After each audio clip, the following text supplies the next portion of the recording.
Hello guys, welcome back to my channel. আবার চলে এসেছি তোমাদের কাছে নতুন একটা রেসিপি নিয়ে।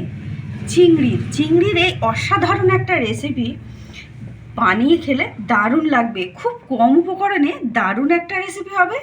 চলো দেখতে থাকো। কড়াতে তেল গরম করতে দিয়েছি, দেখতে পাচ্ছ। এখন আমি চিংড়িগুলো ছেড়ে দেবো একটা একটা করে।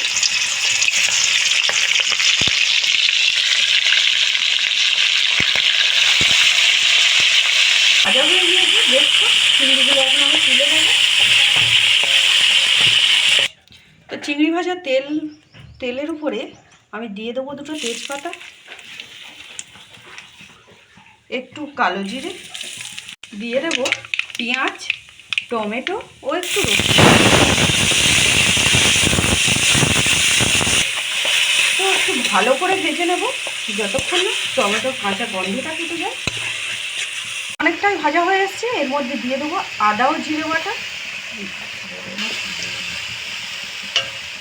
আমি 1 চামচ লঙ্কার গুঁড়ো,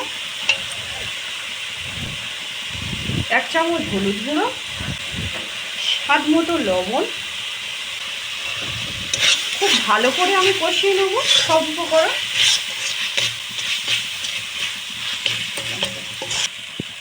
দিয়ে দেবো স্বাদ মতো চিনি। টেস্টের ব্যালেন্স রাখার জন্য চিনিটা আমি দিয়ে দিলাম। দিয়ে খুব ভালো করে মশলাটা কষিয়ে নেব। মশলাটা কষানো হয়ে গিয়েছে, এখন আমি জল অ্যাড করে দেবো। তো জল অ্যাড করে দিয়েছি, এখন আমি ঝোলটা ফোটার জন্য ছেড়ে দেব। তো ঝোলটা ফুটে উঠেছে, এখন আমি চিংড়িগুলো দিয়ে দেবো একটা একটা করে।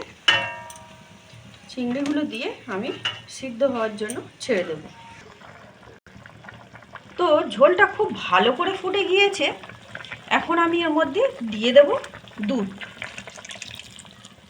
আমি আমুল দুধ গুলে রেখেছিলাম, দুধটা দিয়ে দিলাম। এখন ফোটার জন্য ছেড়ে দেবো কিছুক্ষণ। একটু দিয়ে দেবো উপর থেকে গরম মশলা ছড়িয়ে। তরকারিটা একদম রেডি, আমার লাবিয়ে নেব। তো ভিডিওটি ভালো লাগলে লাইক করো, আর চ্যানেলে নতুন হয়ে থাকলে অবশ্যই সাবস্ক্রাইব করো যারা ইউটিউব থেকে দেখছো। তো আজকে এই পর্যন্তই থাক, আবার ফিরে আসছি নতুন একটা রেসিপি নিয়ে। ততক্ষণের জন্য টাটা।